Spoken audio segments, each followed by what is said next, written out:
All Home DIY Dad here. We're going to talk about what security system is right for you and go through a little bit of a checklist that you can go through yourself when you're trying to choose which security system that you want to install for your house. At the end of the video, I will go through my choice and what I ultimately found was best for me in my security system.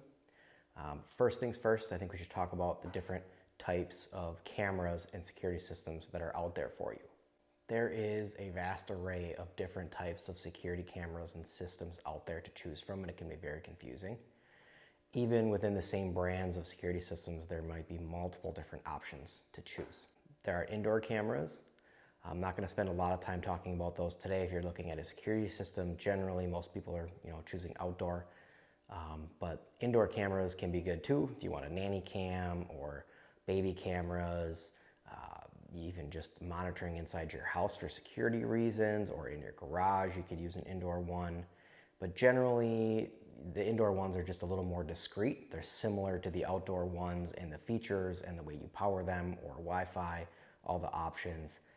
But they're just not made to withstand the elements, and they're made to kind of blend in a little bit better in an indoor environment. So we'll talk more about the outdoor type cameras. One of the big trends that has come into the marketplace over the last several years because of the technology with batteries is battery-powered outdoor security cameras. There's a lot of different brands. I'm not really going to get into all that, but basically what they are is they're powered by batteries that you replace periodically. And generally that means they are Wi-Fi.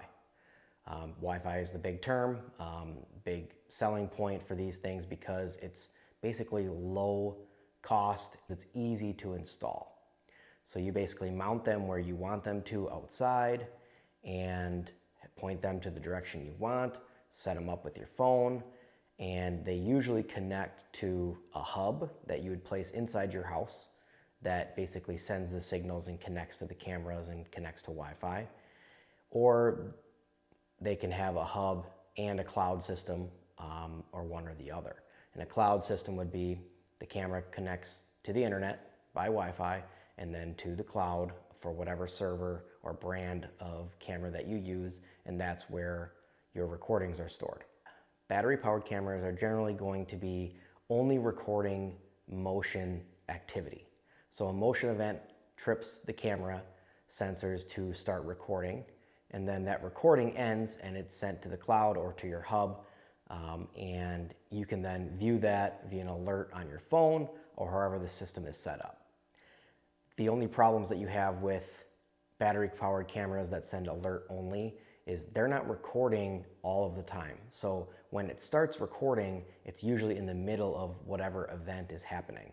So if someone is walking up to your front door, it's going to catch them at some point with however the settings you have set in that range, and then start recording, and then end after a certain set period of time, and then may restart again after a reset. So that means you have the potential to miss the beginning or the end or the middle of an event that is occurring that you want to have recorded.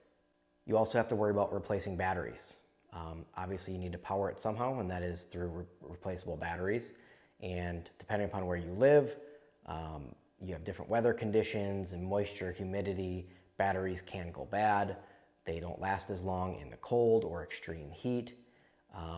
There are some good batteries out there now that last a while, and good battery systems. That means you don't have to be doing it every month or 2 months. It could be every 6 months. It could be every year, but you never really know when they're going to go out. You might get an alert that they're low, and then you got to go out, open up the camera, install them, put the camera up and mount it again, and deal with that. And also battery costs for good lithium batteries that they tend to make you use in those systems are going up in price right now. One subset of battery powered cameras is solar powered battery cameras.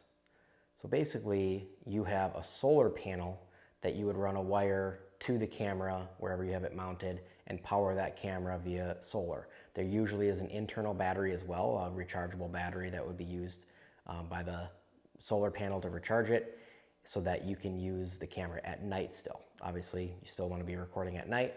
So to power it at night, it stores the energy from the solar panel into it.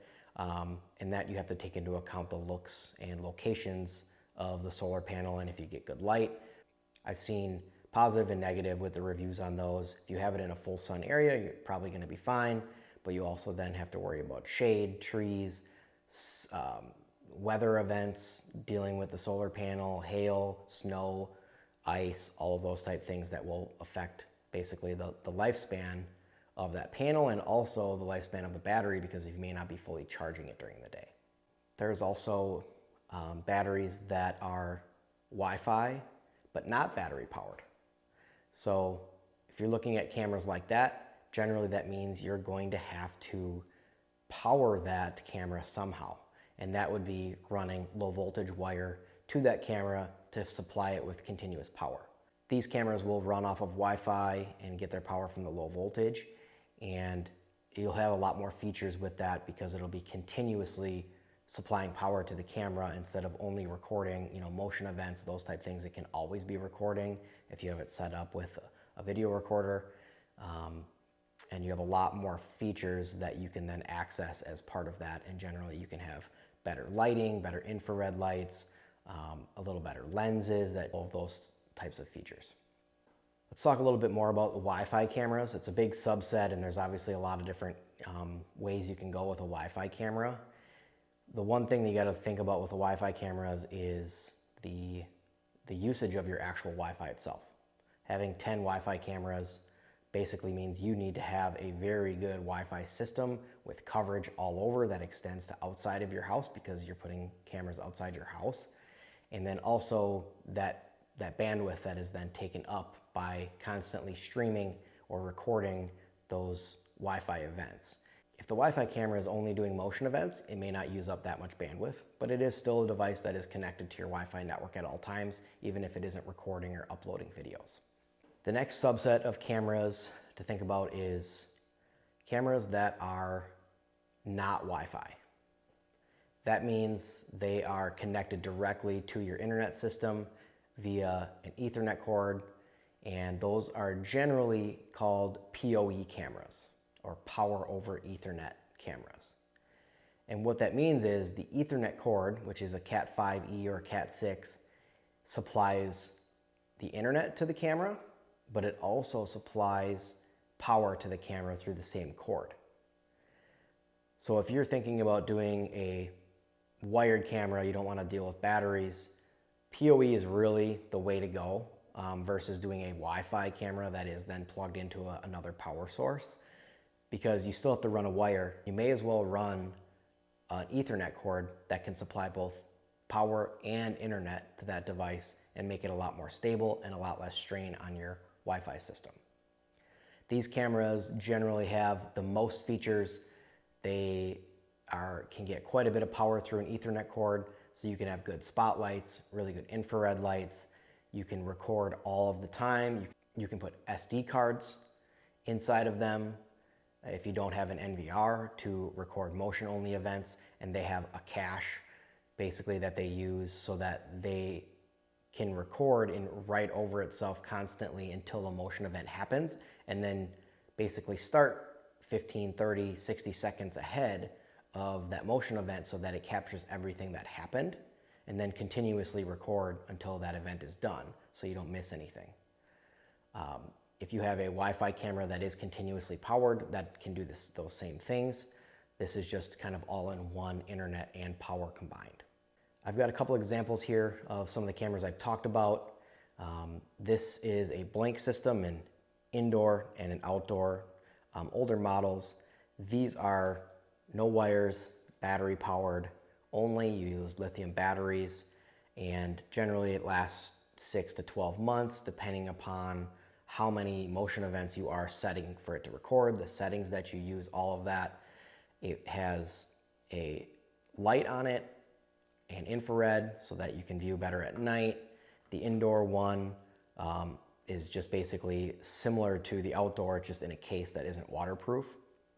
And you can power these continuously as well. They have options to power them in the back for the indoor ones, the outdoor ones as well, but you got to run USB cord to it. This is a PoE camera, Power over Ethernet.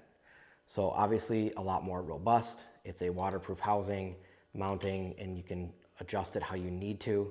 It has 4 spotlights on it, There's models that have infrared lights. It has a really nice lens, and these are the three ends that come on the camera. The big one is the power over Ethernet, connects Ethernet, supplied power and internet to the device. There's a reset button, and then there is an option to power these separately from the power over Ethernet. If you, for some reason, don't have Ethernet line that supports power over Ethernet, or something in your house that doesn't supply it, you can power it via low voltage and run those wires as well, but that would require two wires to be run at the same time.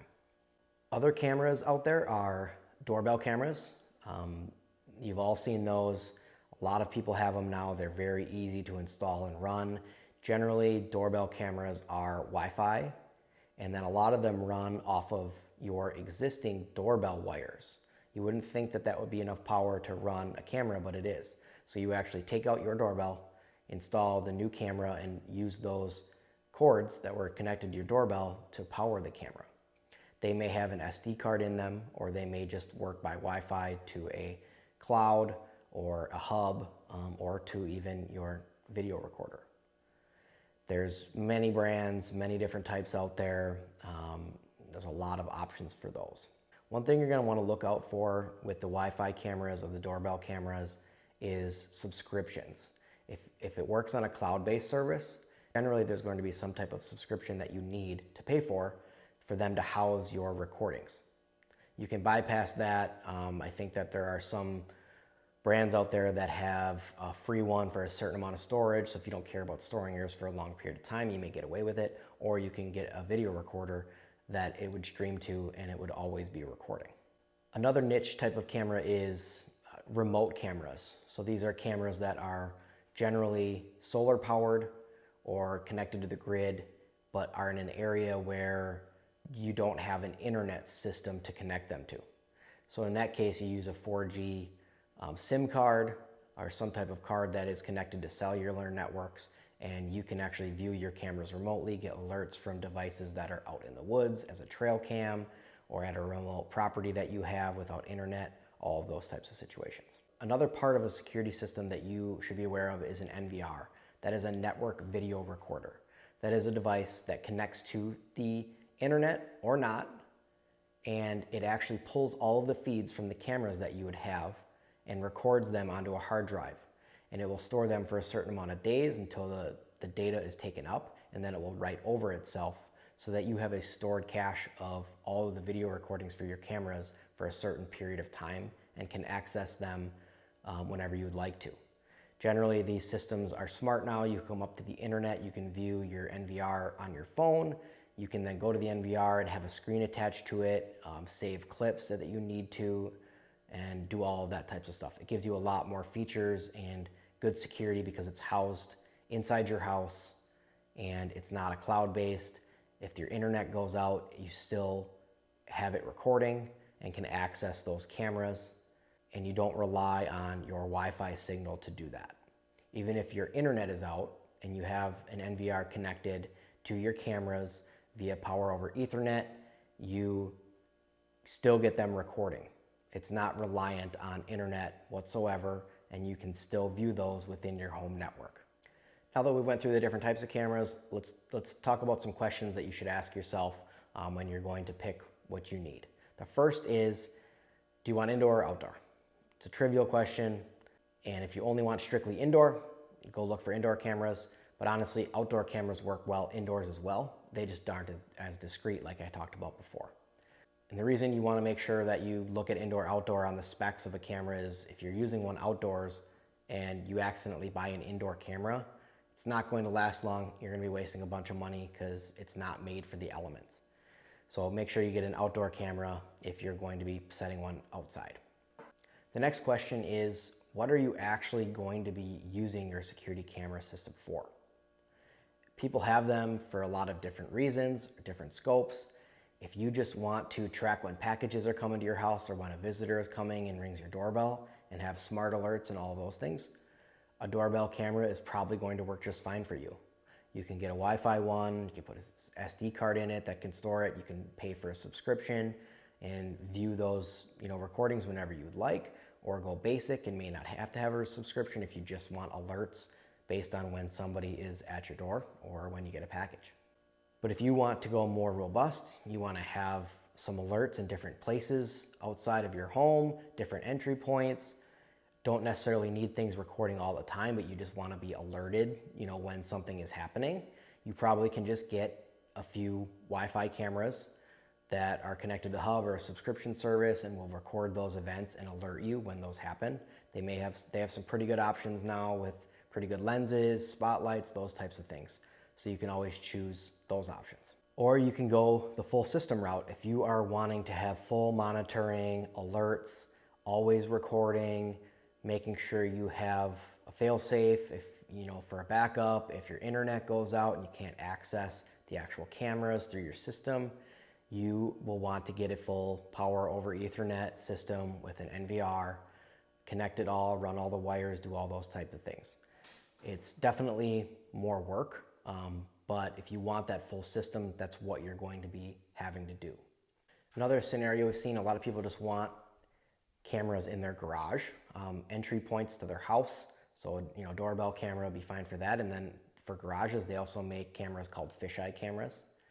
And they kind of give a bird's eye view of a space in kind of a 360 realm. And then you can pull actual footage that is normal footage out of that kind of weird camera. It's a nice little niche product. Another thing that we touched on before that you're going to look at is your overall Wi-Fi system. You're not going to want to get a system that is just tons of Wi-Fi cameras if you don't have a very good Wi-Fi system. And I don't mean just coverage. You need to have good speeds through your Wi-Fi system for uploading, downloading, and ultimately making sure you're not overwhelming your system so that you can't stream and use your phones in your house and do all those types of things. So you want to make sure you have good coverage, maybe a mesh system or access points, all of those type of things. And you may have to invest in hardware to actually have a good Wi-Fi camera system set up. Or you may set it up and it bogs down your system, it doesn't work well, and you just paid a bunch of money for something that you can return or having to upgrade anyways. The next big question that everyone talks about when you're choosing cameras is your budget. It's obviously a factor. You can't ignore that. I'm not going to tell you to go out there and just spend all your money on this big system if it's just not in your budget. If you are only can afford to get a couple of cameras, a doorbell camera and another one at another point, do that. The thing that you have to think about though is what the future is going to look like.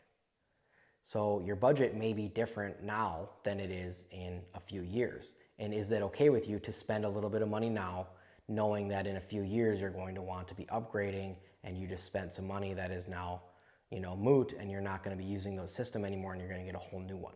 So you got to think about what your budget is now, what you can spend on it and not waste, for the future. If you have a little bit more budget and you think you want to have some really good features, but you don't necessarily want to spend, $100, $200 just on a video recorder alone, and you'd rather put that into the cameras, and don't mind doing some work yourself, having a good PoE system would still be worth it. You can put SD cards in with pretty good storage capacity. You can have them record motion events or just rewrite itself and record all the time, and you might have, a couple days worth of recordings on there, and you can still connect it to your phone and your internet and have it all set up with alerts, and you have a lot of great features. You just won't have the NVR involved. Or you're ready to go, you want to do this, you want to make it a project, you want to spend some money and have good security system installed in your home, get a good PoE system, pick the cameras that you want for the space that you need, get full coverage around your home, run all the wires that you need, Cat 5e, Cat 6 to different locations, connect it all to a PoE switch or to an NVR, and have access to that recordings for a certain amount of days, and get all the features that you need. You're going to spend a decent amount of money doing that, but it may be worth it for you in the long run, knowing that you're going to want to be expanding and doing those things in the future, and you don't want to just spend money now just to replace those to get something better later. I've thrown a lot of information at you. Basically, it comes down to what you want as the scope of your project and what you want to use your security system for. I personally made the mistake several years ago thinking, oh, I'm just going to get these Wi-Fi cameras, it's going to be great. I'll have, recordings and alerts whenever something happens. And I quickly learned that I am using up a lot of my Wi-Fi. I needed to expand my Wi-Fi, had to get a mesh system. Wasn't just for that, obviously, but I needed to have better coverage to get these connected. I needed to have multiple hubs for my Blink system that I had so that different areas of my home could connect, because they can only, go so far. And also, if you have it set to record everything, a lot of motion, a lot of different times of the day and the scheduling, you go through the camera battery quite a bit more. So you have to replace the batteries more often, but they work. The Blink system I had worked really well. It did what it was supposed to do, but it has limitations being a Wi-Fi motion-only activated recording camera. And I say it's a mistake because the type of person that I am and tinkering with things and wanting to have good security cameras, I knew that in the future I would be upgrading. I just didn't know any better. And so I could have run cords, I could have done a little better system then and invested in it then, and not then have to waste the money on replacing those cameras later. But that's ultimately what I did. So now I've chosen to do a full PoE system, the NVR, and I can get all the different alerts, different scheduling. I have a fail-safe with SD cards inside the cameras so that they record motion. And if my NVR goes bad, or if I get a corrupt hard drive, I still have access to motion events until I can replace it. And ultimately, I give a better sense of security, knowing what's going on, and I can view with the NVR on a screen in my office if I want to see what's going on my property, watch my pool, do all those types of things. In doing a bunch of research, I decided to go with a Reolink brand. Reolink makes all different types of cameras, indoor cameras, outdoor cameras, Wi-Fi cameras, solar powered cameras, PoE cameras, anything you can think of, they've got it, fisheye, doorbell, all of it. I really like that because those cameras then all work with their video recorder. So I have their video recorder, I have several different types of cameras within the Reolink system. They all work in the same app. It all kind of blends together really nicely, even though they're different cameras. I've got a doorbell camera of theirs, which is powered by the existing doorbell wires that I have in my home, and it's a Wi-Fi. And it also has an SD card, so it records via Wi-Fi all the time to my video recorder, and it also records motion events to the SD card. I then chose a couple of different types of outdoor cameras that are mounted under the eaves of my house. Basically have the full perimeter of my home with another, I think, 7 or 8 cameras. And I chose different types of cameras within the Reolink system for different areas for field of view, how focused they need to be, how much color I want, the different lighting that's outside, all of those factors. So I really like their system. Great features and usability for residential use. Even professionals sometimes use the Reolink system because it gives you a lot of features to manage if you're managing it for clients. I'd like to wrap up by saying that cameras are not the first line of defense for the security of your home. I'll have another video here that talks about what that means. And cameras are a really good option for security, but they're not the first line. If you enjoyed this video, please subscribe to my channel and post any comments below. I'm happy to answer any questions that you have.